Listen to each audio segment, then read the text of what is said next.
अस्सलामुअलैकुम रहमतुल्लाहि व बरकातुहू।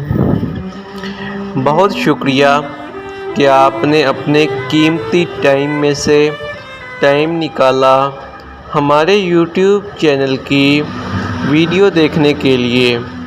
सबसे पहले तमाम बहन भाइयों से गुजारिश है कि आज की वीडियो शुरू करने से पहले हमारे चैनल को सब्सक्राइब कर लें। शुक्रिया।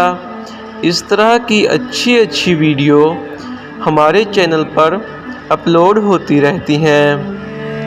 हुज़ूर सल्लल्लाहु अलैहि वसल्लम ने फरमाया, मैयत के साथ 3 चीज़ें जाती हैं, 2 तो वापस लौट आती हैं और 1 इसके साथ रह जाती है। इसका ख़ानदान, माल और अमाल साथ जाते हैं, फिर ख़ानदान और माल लौट आता है और अमाल साथ रहते हैं।